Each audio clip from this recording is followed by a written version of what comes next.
같이 읽겠습니다. 이제는 지나는 길에 너희 보기를 원하지 아니하노니 이는 만일 주께서 허락하시면 얼마 동안 너희와 함께 머물기를 바랍니다. 아멘. 여러분 먼저 축하를 드리는 게 우리가 이게 고린도전서 수요 강해를 얼마나 하는지 혹시 아시나요? 모르시죠? 작년 11월부터 했어요. 고린도전서만 수요일 날.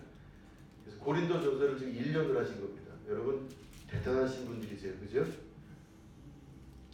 뭐 저 혼자 느껴도 괜찮고 하여튼 참 대단하신 분들입니다. 고린도전서를 띄었다고 하는 그 의미는 무슨 말이냐면 신약 성경 중에서 고린도전서가 제일 먼저 쓰여졌습니다. 마태복음, 마가복음, 누가복음보다 또 사도행전, 로마서 이런 것보다 제일 먼저 쓰인 성경이 고린도전서예요.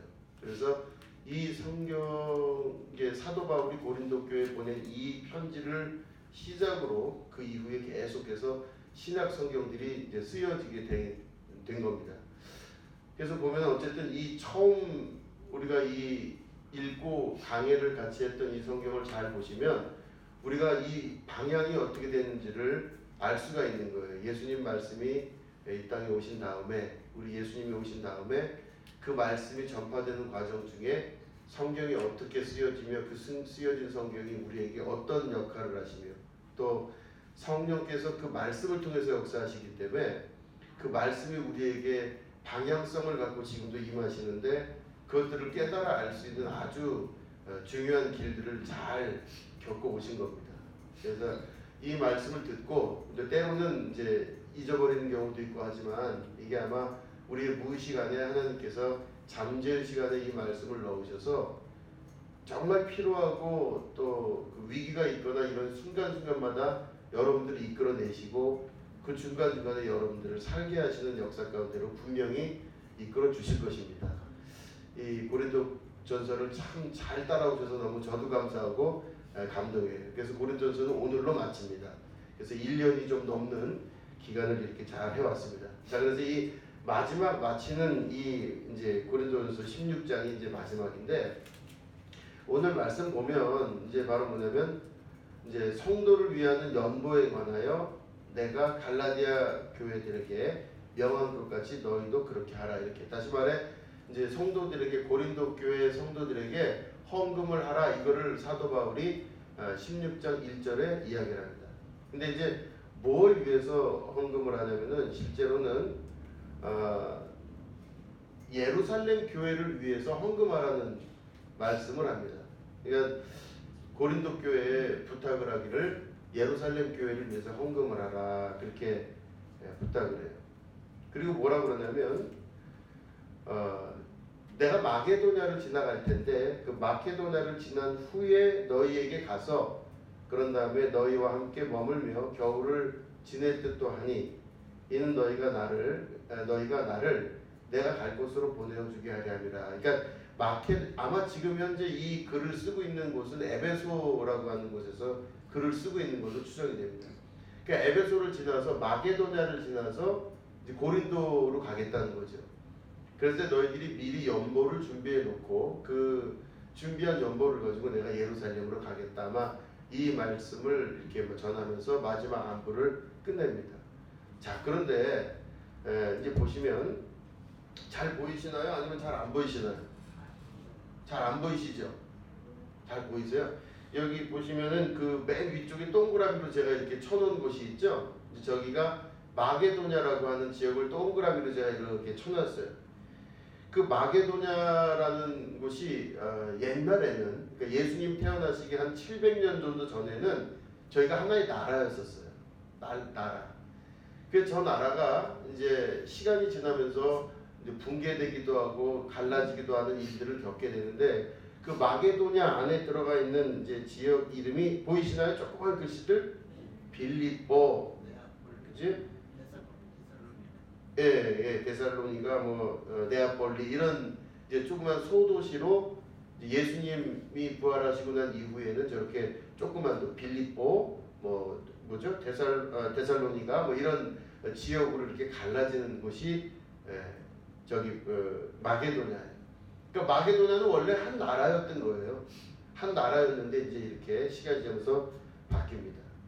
자, 근데 보시면은 이제 에베소 보이시나요? 에베소?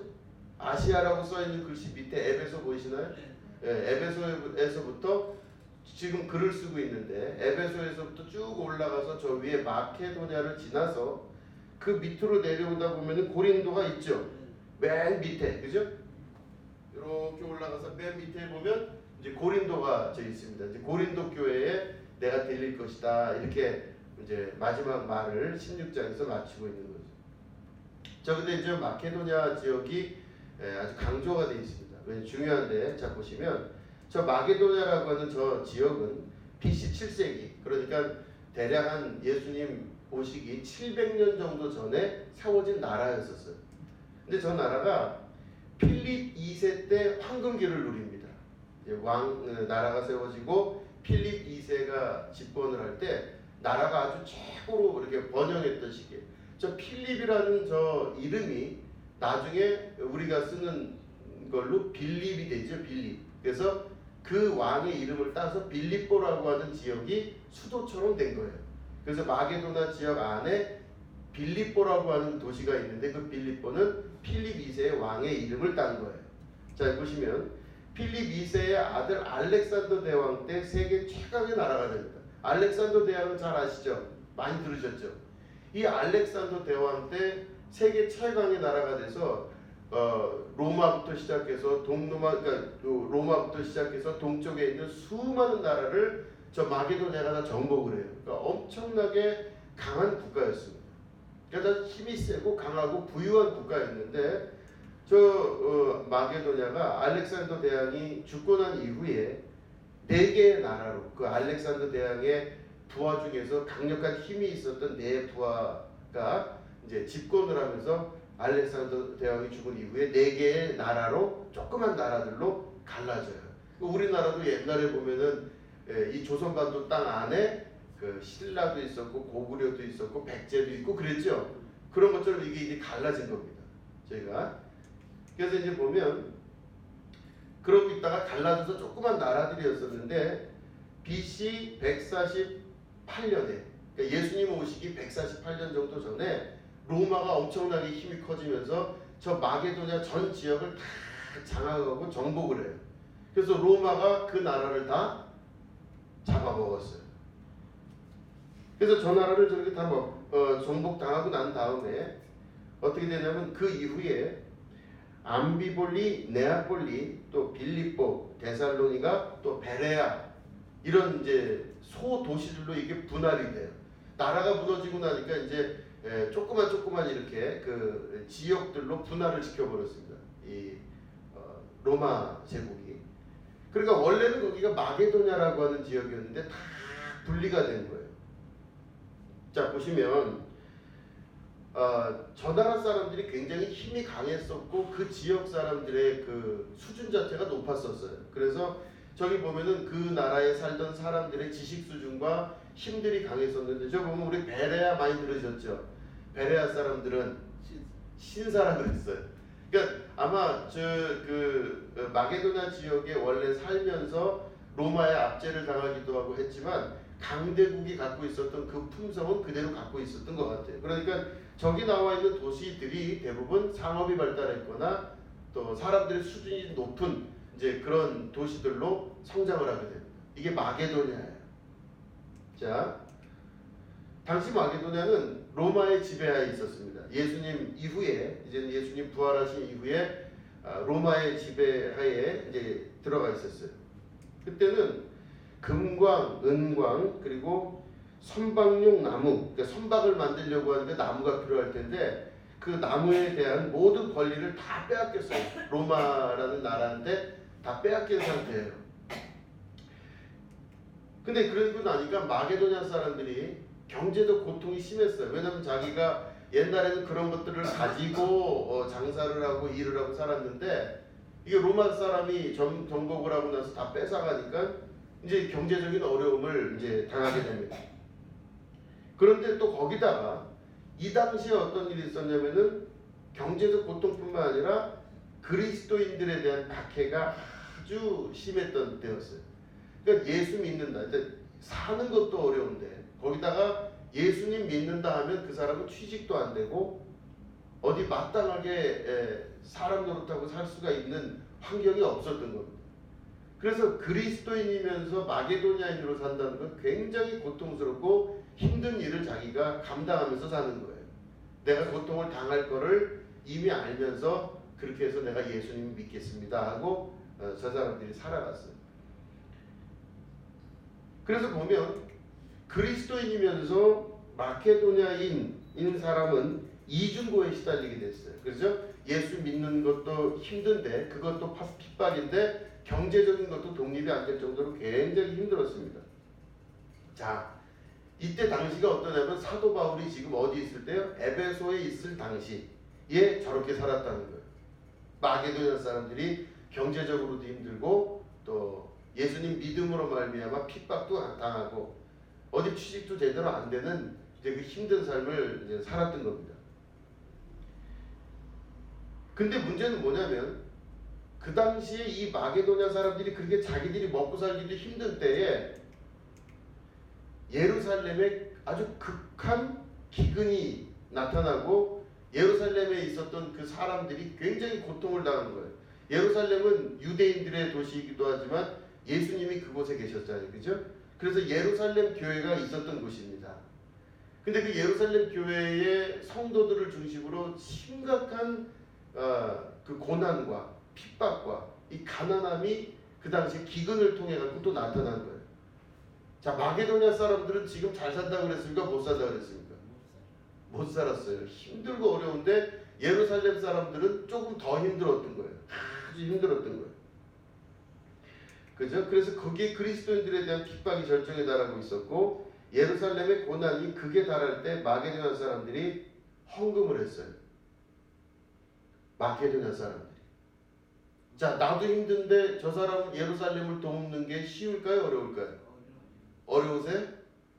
근데 이때 당시에 마게도냐 사람들이 자기들이 돈을 모아서 그 헌금을 가지고 예루살렘 교회를 도운 사건이 나타나요. 이게 어디 나타나면 고린도후서 8장에 나타납니다. 내가 너무너무 힘든데 마게도냐 사람으로 살 때 너무너무 힘든데 이 마게도냐 사람으로 살기 힘든 내가 나보다 더 힘들 것이라고 여겨지는 예루살렘 교회를 도운 사건, 이게 바로 고린도후서 8장에도 나오고 사도행전에도 계속 나오는 말씀들이에요. 그래서 이 사도 바울이 마게도냐를 지난다는 이야기를 하면서 고린도 교회 이야기하기를 마게도냐 이야기를 해요. 너희들도 힘들고 어렵겠지만 예루살렘 교회가 지금 너무 힘들다고 하니 거기를 돕는 것이 어떻게 되냐 하고 이렇게 바울이 제안을 합니다. 그리고 마게도냐의 이야기를 해요. 자, 그래서 보면 마게도냐 사람들이 자신들과 같이 어려움을 당한 예루살렘을 돕듯이 고린도 교회에도 예루살렘을 도우라는 바울의 권면이 있는 겁니다. 나도 힘들지만 더 힘든 그들을 도와라. 그리고 그들은 그렇게 도왔다. 그래서 고린도전서 16장은 바울의 권면으로 맞춰집니다. 여러 가지 권면이 있는데 이 권면이 제일 중요한 권면으로 맞춰져요. 그런데 이게 단순히 헌금을 모아서 나보다 어려운 사람을 도우라는 이런 단순한 말씀으로 그냥 끝나는 것이 아니라 인간 안에 가지고 있는 근본적인 질문에 대해 이 말씀 안에 하나님께서 우리에게 주시고자 하는 말씀이 있어요. 자, 뭐냐면 그림 보면 저기 뭐 같으세요? 우리 머릿속 인간의 뇌입니다. 인간의 뇌. 보시면 빨간색으로 되어 있는 게 뭐냐면 파충류의 뇌라고 되어 있어요. 보통 사람들이 이야기하기를 파충류의 뇌. 그래서 사람의 뇌는 세 가지로 구성되어 있는데 제일 속에 있는 뇌예요. 우리 머릿속도 저렇게 생겼어요. 그래서 제일 처음에 있는 뇌는 파충류의 뇌라고 그러고 두 번째 노란색으로 되어 있죠. 그거는 포유류의 뇌 이렇게 되어 있어요. 근데 세 번째는 바로 녹색으로 되어 있는 건 인간의 뇌 이렇게 볼 수 있습니다. 그래서 파충류, 포유류, 인간 이렇게 해서 뇌가 이렇게 우리 머릿속에 세 가지가 같이 있는데 이 세 가지 뇌 중에 마지막 거가 바로 인간의 뇌예요. 자, 보시면 파충류의 뇌는 뭐냐면요. 여러분 전 세계 어딜 가더라도 무슨 우상 섬긴다 뭐 한다 그러면 뱀이 꼭 있죠. 그죠? 뱀은 파충류예요. 그죠? 그 이제 뱀하고 비슷한 게 또 뭐가 있죠? 용이 있죠, 용. 그러니까 용이나 뱀이나 하는 것들은 다 뭐냐면 파충류를 말해요. 이 파충류의 특징이 뭐냐면 거기에는 어떤 감정이 없어요. 내가 먹고 싶은 게 있으면 잡아다 먹고 다 자기중심적으로 하는 게 파충류의 뇌예요. 그래서 아주 잔인합니다. 저 파충류의 뇌는 바로 뭐냐면 우리 인간 안에 가지고 있는 본성을 말하는 거예요. 우리 사람들도 다 뭐냐면 그 가장 작은 파충류의 뇌가 다 있는데 우리 안에 있는 아주 공격과 방어, 자기 욕구에 대한 것들이 강력하게 올라올 때 저 파충류의 뇌가 작용을 해요. 우리 안에 있는 그 공격 본능 있지 않습니까? 막 확 일어나는 그 파충류의 뇌. 이게 첫 번째 뇌고, 두 번째 뇌는 노란색 뇌예요. 노란색 뇌는 바로 뭐냐면 생각을 어느 정도 하는 거예요. 좋고 나쁘고 배가 부르고 배가 고프고 그 다음에 내가 어떤 때는 어디로 이동해야 되겠고 어떤 때는 밥을 먹어야 되겠고 또 몸이 이렇게 추우니까 뭘 덮어야 되겠고 하는 이 두 번째 뇌가 바로 뭐냐면 포유류의 뇌예요. 그래서 내가 낳은 새끼를 보호할 줄 알고 집을 지을 줄 알고 또 집 안에 들어가서 내가 뭐 겨울살이를 하고 겨울을 넘긴다든가 하는 모든 것들을 어디서 결정하냐? 저 두 번째 뇌에서 결정을 한대요. 자, 그리고 이 노란색 그 포유류의 뇌는요, 조금 전에 말씀드린 것처럼 감정의 뇌예요. 감정의 뇌. 그래서 뭐냐면 내가 화가 난다. 내가 기분이 좋다. 아니면 오늘 기분이 아주 나쁘다.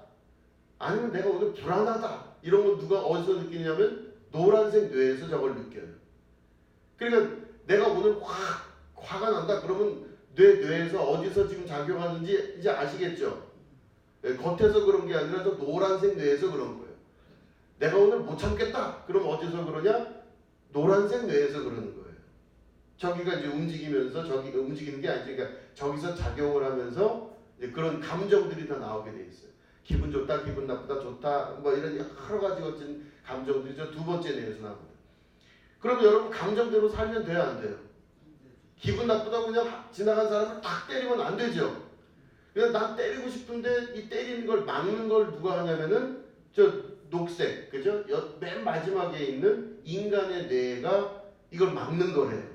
되게 이성적인 작용을 하고 내 안에 감정이 있다 할지라도 감정을 막는 걸 누가 하냐면 저 뇌가 하는 거예요.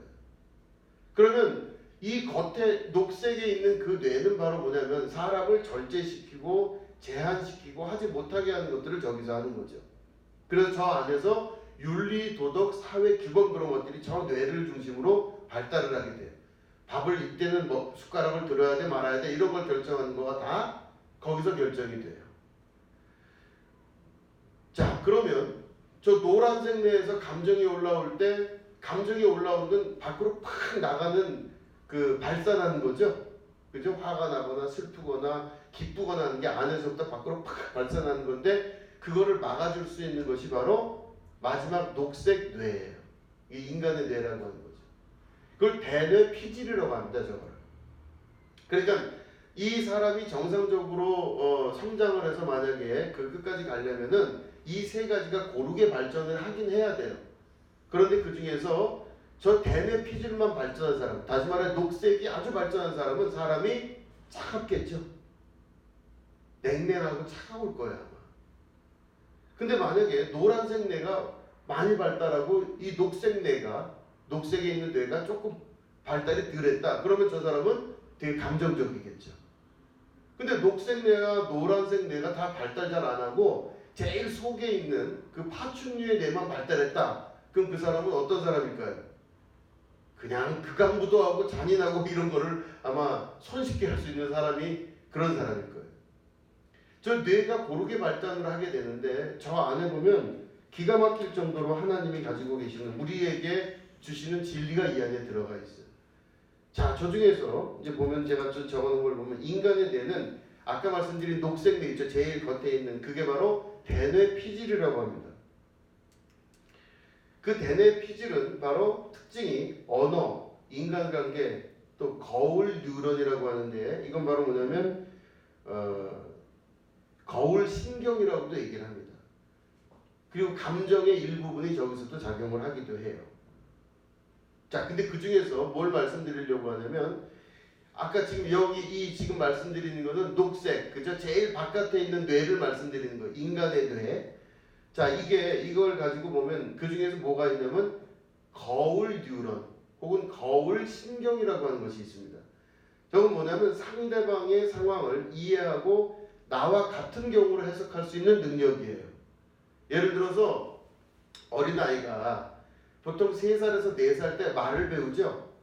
그 3살, 4살 때 말을 배울 때 앞에 있는 대상이 엄마나 아빠나 혹은 누군가 할아버지 할머니나 누군가 있을 때 3살, 4살 때 내가 말하는 거를 저 사람이 탁 받아들였다. 그러면은 이 아이는 저 사람과 자기가 같다고 생각을 해요. 그리고 그 사람의 말을 배우려고 하고 또 내가 말하는 걸 그 사람이 흉내내는 걸 좋아해요. 그래서 이때 3살, 4살 때 발전하는 게 바로 뭐냐면 언어가 발전을 해요. 말을 배우기 시작해요. 그래서 앞에 있는 엄마나 아빠나 할아버지나 할머니가 야, 얘 말 시작했다. 그러면 그거를 그렇게 좋아서 막 그러면 이 아이도 그게 좋은 줄 알고 할아버지의 말, 할머니 말, 엄마 말, 아빠 말을 따라하기 시작해요. 그래서 엄마가 맘마 그러면 애도 맘마 그런 걸 받아먹는 거예요. 그러니까 이 3살, 4살 때 그 배우는 그때 이게 어디서 배우는 거냐면 아까 말씀드린 3가지 뇌 중에서 가장 밑에 있는 뇌도 아니고 2번째 뇌도 아니고 3번째 뇌가 그때부터 발달을 하기 시작해요. 그때부터 뭐가 발달하냐면 언어가 발달을 하고 상대방을 모방하려고 하는 것들이 발달하고 그 다음에 해야 될 것과 하지 말아야 될 것들을 구별할 줄 아는 것들이 이제 발전하기 시작하는 거예요. 저 때부터 말을 배우는 겁니다. 자, 그런데 아까 제가 말씀드렸지만 이 3번째 뇌에 뭐가 있다 그랬죠? 2번째 뇌는 감정적으로 폭발한다 그랬죠? 아, 기분 좋아. 아, 기분 나빠. 그런 걸 폭발한다 그랬어요. 자, 3번째 뇌는 그거를 억누르거나 제한시킨다 그랬죠? 그러면 3번째 뇌는 억누르거나 제한시키기 때문에 윤리, 도덕, 사회, 규범 이런 것들을 만드는 뇌예요. 언어적으로도 만들고. 자, 그럼 억누르는데 조금 전에 우리가 말씀 나눈 뉴런이라고 하는 저기 거울 뉴런이라는 게 지금 보이시죠? 이 거울 뉴런이 어디 있냐면 3번째 뇌의 이 머리의 3번째 뇌의 베네피질 제일 그 겉에 부분에 이 거울 뉴런이라고 하는 신경세포가 거기에 존재하고 있어요. 자, 거울 뉴런은 뭐냐면 거울처럼 상대방을 바라보는 걸 말해요. 그래서 만약에 저 사람이 이렇게 행동하면 나도 그걸 따라해요. 그러니까 원숭이들을 갖고 실험을 했는데 베네피질 안에 있는 그 거울 뉴런이 어떤 역할을 하나 봤더니 원숭이들이 예를 들어서 이 원숭이 우리에서 누군가가 확 빵을 처음 먹는 빵을 던져줘요. 그 빵을 먹는 걸 보고 빵같이 생긴 거를 다른 원숭이들이 따라서 먹더래요. 그러니까 한 원숭이가 이걸 하면은 그거를 누가 하냐면 옆에 있는 원숭이들이 따라하는 거예요. 인간이 발전을 할 때 제일 중요한 건 모방입니다. 우리가 인생이 발전을 할 때 제일 중요한 건 모방이에요. 그래서 말을 배우는 것도 모방이에요. 그 말을 따라하는 거예요. 그래서 외국 언어를 공부할 때도 외국 언어가 누가 가르치냐에 따라서 그 언어의 색깔이 달라져요.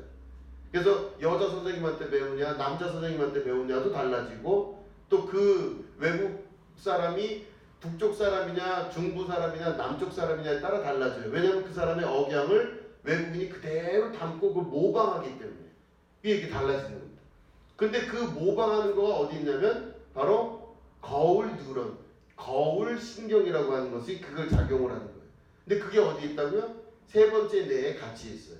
그래서 이게 따라하는 겁니다. 앞에 사람을 따라하고 저 사람하고 같은 모양을 가지려고 하고 앞에 사람이 왼손을 들면 나도 왼손을 들고 이 사람이 오른쪽으로 가면 나도 오른쪽으로 쫓아가는 거예요. 그러니까 여러분 이렇게 줄 쓸 때 보시면은 어떤 사람이 앞에 쓰면 그냥 그대로 줄 쭉 쫓아서 쓰는 경우 있으시죠? 그게 저 신경이 작용을 해서 그렇게 행동을 하는 거예요. 이걸 모방한다 그래요. 그래서 이 모방하는 거는 그 사람하고 똑같이 되려고 하는 마음이 그 속에 있는 겁니다. 근본적으로. 그 사람의 말을 따라하고 그 사람이 이렇게 그 사람의 얼굴 모양을 쫓아요. 그래서 예를 들어서 어린애들한테 따르르 까꾸까꾸 막 웃으면 애들이 웃어요, 울어요? 물론 무서워서 우는 경우도 있는데 따르르 까꾸 그러면 애들이 막 내가 웃으면 애들도 웃어요. 참 이상해. 그러니까 사람이 내가 앞에서 웃으면 아이들이 웃는 거가 어디서 그 모티브가 나오냐면 이 거울 신경, 거울 뉴런이라는 데서 나오는 겁니다. 자, 저게 대뇌피질에 있는데, 대뇌피질은 아까 말씀드린 대로 감정을 제어하거나 통제시키는 일을 하는 것이 대뇌피질인데, 그 대뇌피질에 분포하고 있는 것 중에서 발전적으로 분포하고 있는 게 거울신경이에요. 거울신경은 뭐냐면 상대방과 같이 되려고 하는 마음을 말하는 겁니다. 말도 따라하고 행동도 따라하고 모든 걸 따라해요. 저게 발전하게 된 거는 바로 뭐냐면 그걸 통해서 상대방의 감정과 내 감정을 동일시하는 거예요.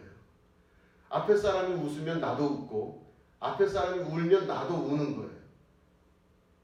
근데 저게 만약에 발전을 하지 않으면 그 사람은 굉장히 차갑거나 냉정하거나 냉랭한 삶을 평생 살다가 인생이 끝나버리는 겁니다. 인간의 뇌는 아주 제어할 수밖에 없는 마지막 뇌는 사실은 제일 차갑고 제일 이렇게 정이 안 가는 뇌예요. 맨 마지막 뇌가.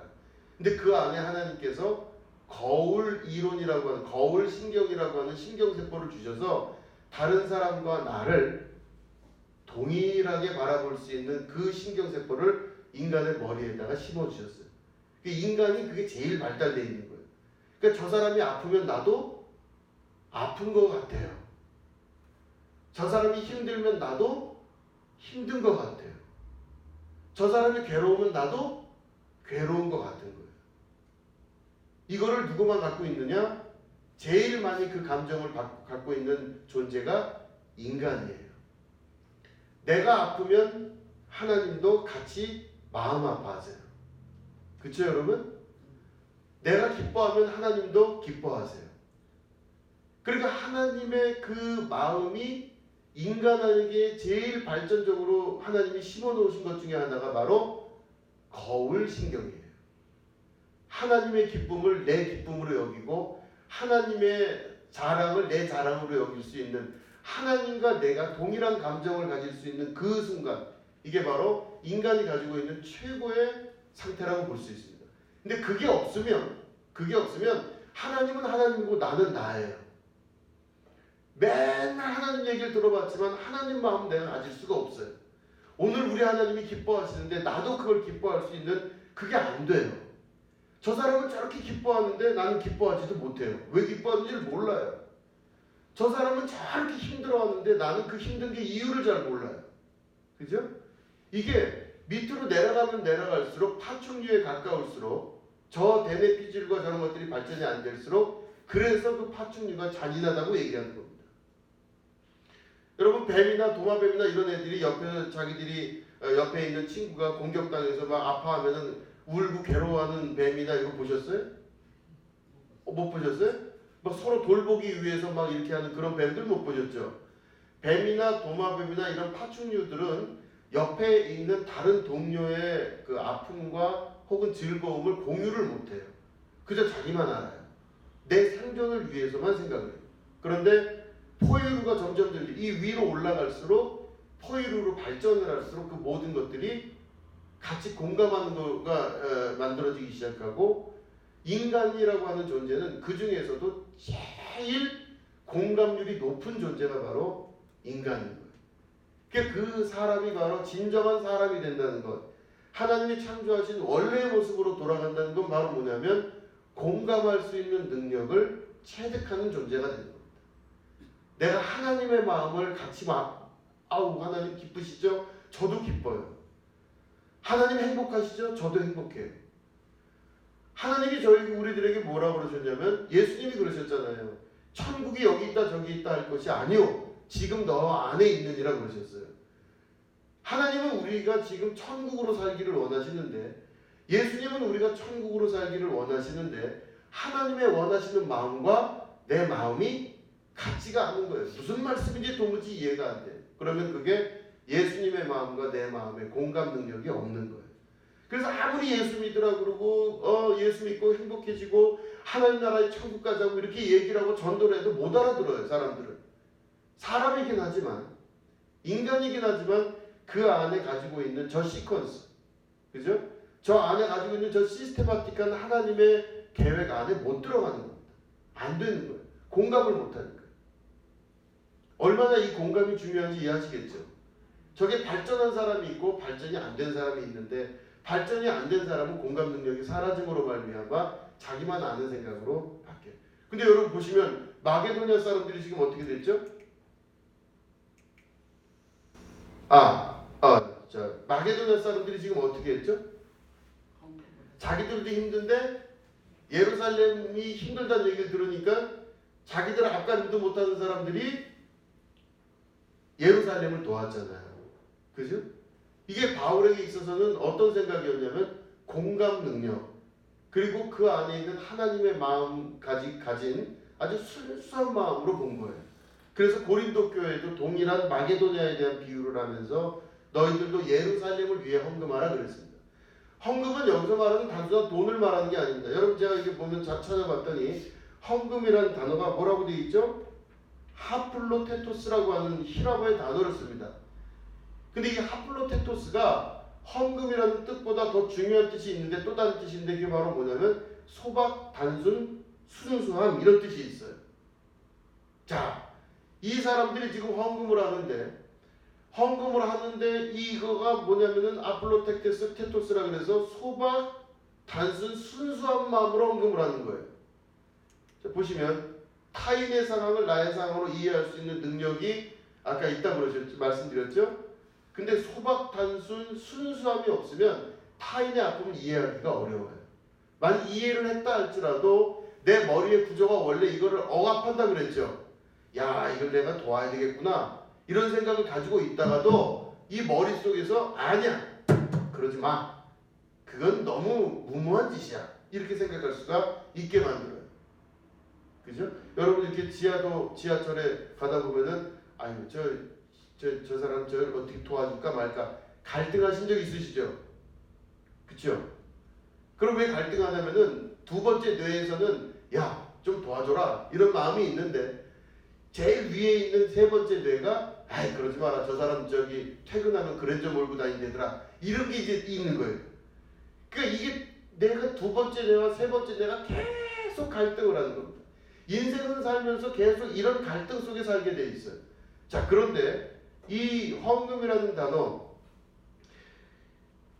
하플로테토스라고 하는 단어 안에 있는 그 비밀을 찾아보면 어떤 상황을 바라볼 때 어떻게 바라봐야 되냐면 순수하게 바라보셔야 된다는 뜻이에요. 그죠?